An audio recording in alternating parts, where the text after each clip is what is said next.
Hello. Andrew's lady friend Eileen bought this black hat when they were down in Wales. It's nice and big. And I see this photo.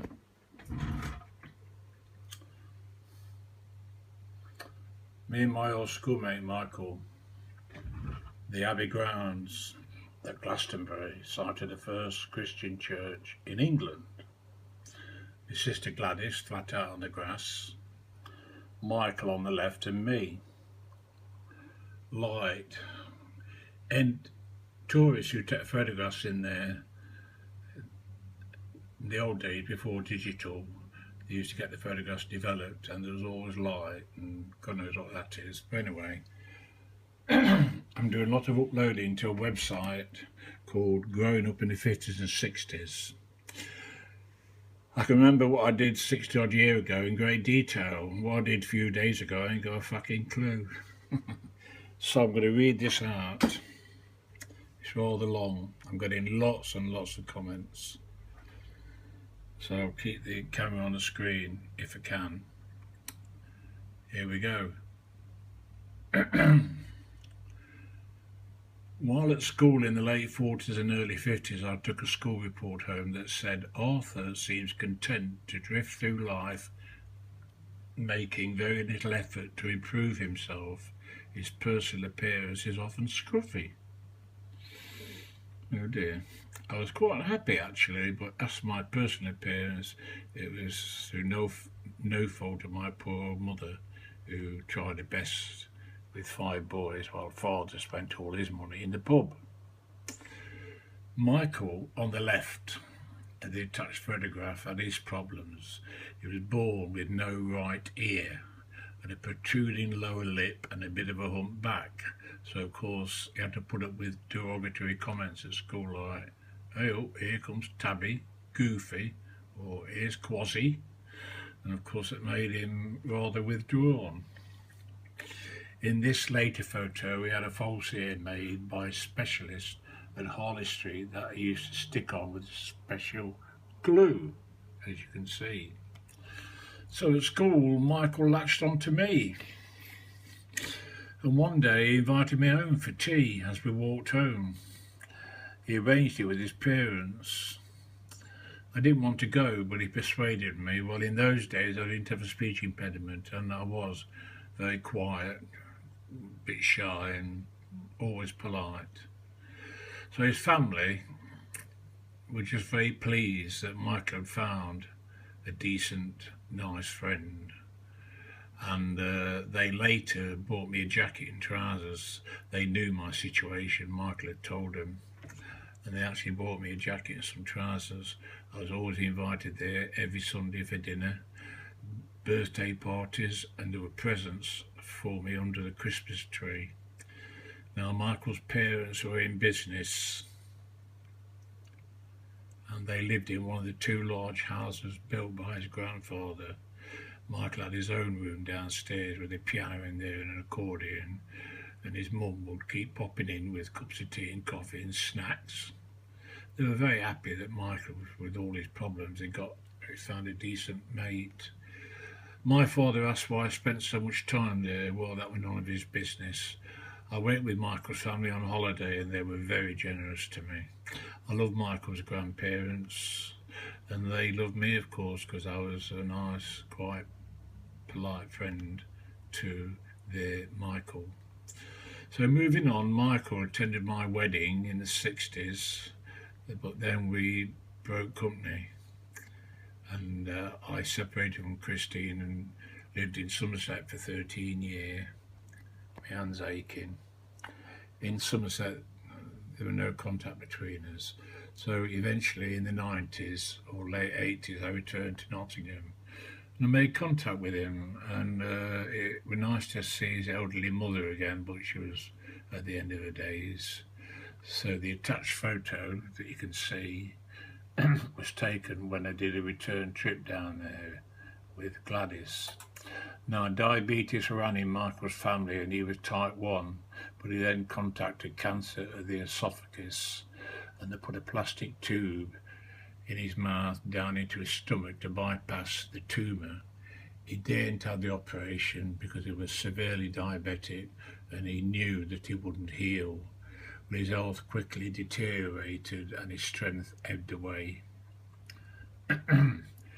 He insisted on staying at home and he had a night nurse, but the stupid woman didn't keep a check on his blood sugar level and they rushed him to hospital in a diabetic coma.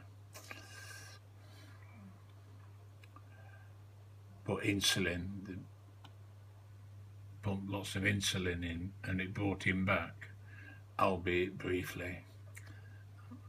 With our friend Mavis, we went to see Michael in the hospital and he was very anxious to tell me something. Of course, he was a pathetic sight, so thin. He got an oxygen mask on and I had to get right down to hear what he was saying. Then he said that while he was in the coma, he was in a dark void, very quiet and peaceful, and he weren't in pain anymore, and he was slowly moving towards a beautiful white light, and the voice said, "Michael, go back." But he said he wanted to keep moving into this light. And the voice again said, "Michael, go back." And he said he'd come back to suffering. I did ask him if it was a male or a female voice, but he couldn't say. He said it was just a voice. And he told Mavis the same thing. Well, I said to him, I told him he would go into the light eventually, and he did a few days later when he passed away. So, a few years after that, I saw a medium for a private sitting in his home, and me and the medium were in his front room and his wife were in the kitchen. I didn't know the medium, he was a stranger to me, and he brought my Uncle Walter back to me. I've said that earlier. And then the medium said, "Michael's here," or Mike, as he liked to call himself. He said, "A lifelong friend, a problem with his ears, but not deafness. His family loved you." He said, "Michael's talking about an accident that you had on the London motorway." Yeah, I was involved in a quite serious accident on the N25 in the truck, and I could have been killed that day, but obviously it was not my time to go. No, I escaped with slight injuries. The medium then ended the session. No, the medium then gave me very accurate information that was personal to Michael and myself. Then the medium ended the session. He says, "Michael wants you to know that he loves you very much and he's always with you."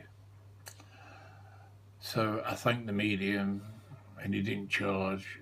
He just asked me to make a donation if I was happy with the reading. So I did. I can't remember how much I gave him. So as I put, skeptics can think what they like. They're entitled to their opinion. My health is up and down, but I'm going nowhere. I've got too much to do here. I'm doing a hell of a lot of uploading to that website, but I can remember in such great detail. My very earliest memories were as a child being in bed, listening to the drone of Hitler's aircraft.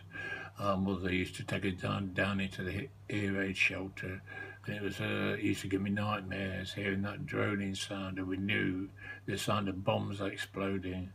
Of course, I was born in 1939. Then after the war, of course, father came back home, but he weren't much use to us. I do think now he was suffering from shell shock, but of course he never sought treatment, and he didn't treat our mother right, shouting at her, itching her as we little kids laid in bed crying, listening to it. And I swore that when I grew up and had children of my own, I would make sure they didn't go through what we had to go through. And they did. My daughter Anne and Andrew, they never heard that kind of thing from me and Christine. Christine used to shout at me, and I used to sit there laughing. It used to infuriate her. But anyway, that's it. How long's the video gone on for? Too long. So that's it. That photo of Michael, my old schoolmate, who eventually passed away and came back to me through that medium, me and my sister Gladys. in the grounds of the Glastonbury Abbey, site of the first Christian church in England. Right, my voice is not very clever, and I'm going. All the best, bye.